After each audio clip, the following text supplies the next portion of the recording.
Hey guys, what's up? It's Vicious here, and welcome back to another video. In this video, we're going to be reviewing PTCGP, and that stands for Pokemon Trading Card Game Pocket.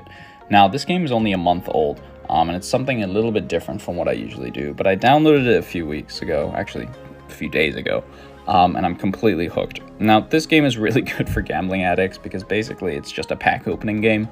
You spend the whole game getting more packs to open more packs to play to open more packs, pretty much.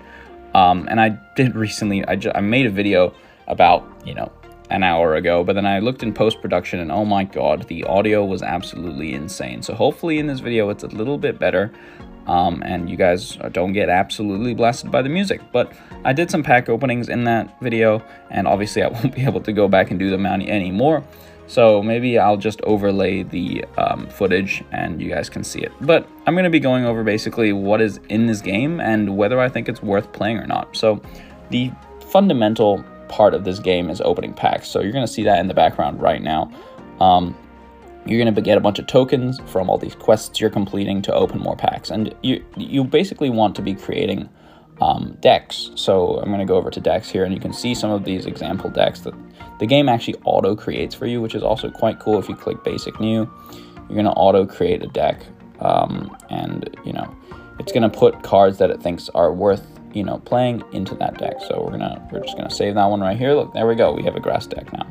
But basically you're collecting a bunch of cards, and I've been a free player this whole time, and you actually get a decent amount of cards, and you get some decent cards as well. So absolutely not super pay to win. Obviously there's aspects where it's pay to win because you can obviously spend more to get the perfect deck, right? But you don't have to spend. So it's okay for free players, and it works out. So let's get straight into the other stuff. So obviously you can pick your packs, you can open them, you can basically get what Pokemon you're gonna get. There's also this Wonder Pick feature where you can take a look at what other people have picked and then pick one of their picks. You don't get to pick it, actually. It's kind of a misdemeanor. It's not really Wonder Pick. It's more like Wonder Guess, or Wonder, like, I guess it is Wonder Pick. You're picking one of their cards, but you don't get to choose which one you get. Now the fun part. Now the fun part of this game is, to me, at least the fun part of this game is actually collecting the cards.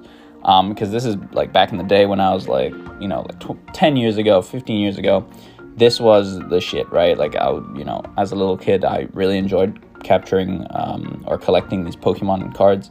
And so this resonates quite a bit with me.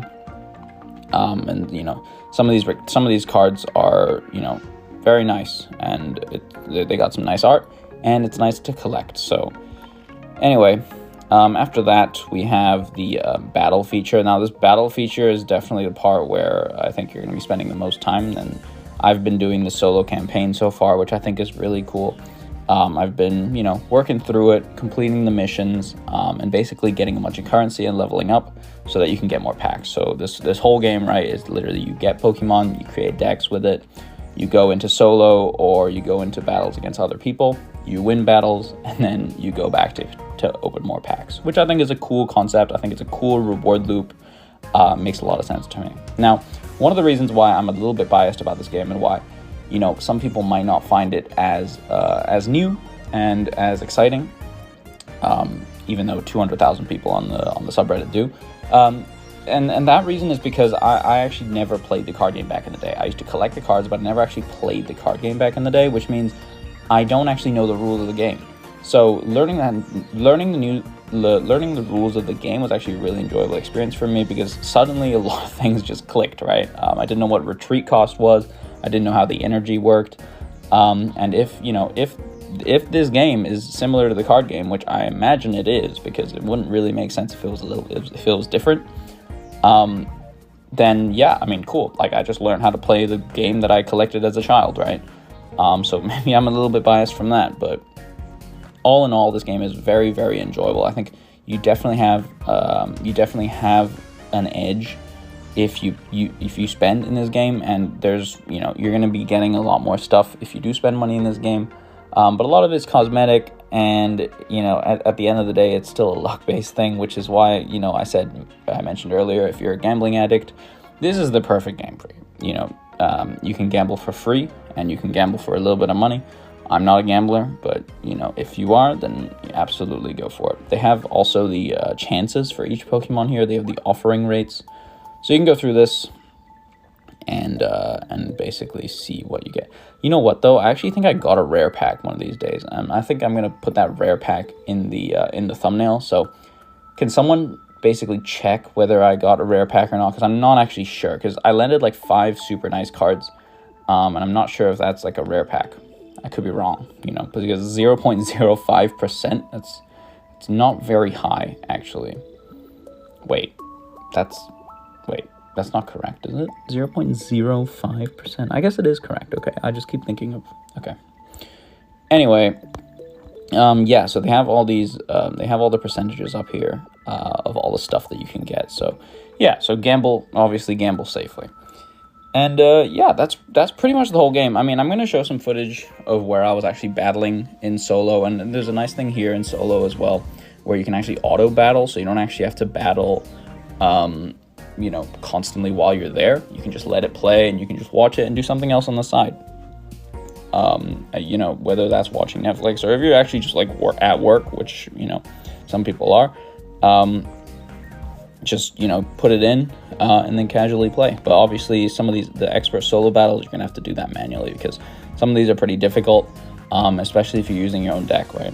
But one of the nice things is they also give you a bunch of rental decks, and these are decks that you can use 10 times given that you get the character in the deck. So here you get, if you get Brock, you get to play the Brock deck. If you get Mewtwo X, you get to play Mewtwo EX. If you get Blastoise EX, you get to play a Blastoise EX deck. So they give you a lot of options to use other decks, and I guess this is a way to promote the gambling that they're trying to do, because, you know, you play the deck, you're like, wow, this deck is really cool, I want the cards, let's go spend some money to buy the cards. Another thing that they have going on right now is this 2-week subscription for free. You get a premium pass. I'm not going to go through the premium pass, but basically it's simplified. You get a bunch of missions, you get a bunch of extra rewards, and you also get the opportunity to, I think you get 2 booster packs a day. On top of the 2 that you already get. So every 12 hours you get to open a pack, and then this basically gives you 2 more of those every day. I'm not sure if they're the exact same thing, but you get to open 2 more packs. So yeah, pretty cool. And in the shop, a lot of these currencies can be obtained for free, and so, you know, you're not too locked out. I think, like, some of these emblems that you can get, there's a bunch of cosmetics as well. That you can get for these premium currencies, which, you know, yeah, it's not too bad. So I haven't fought the player versus player battles yet, but I probably will be doing that in the near future, and then I'll make another video on that. But so far, you know, I'm just trying to test the space. It's been a few days. I've been really enjoying it. So let me know if you guys have been playing this game. Let me know if you want more videos. Maybe I'll make some deck videos. Maybe I'll just do some deep research, because honestly, I have the time and it's quite enjoyable for me. So yeah, hope you guys have enjoyed this video, and I'll see you guys in the next one. Peace out.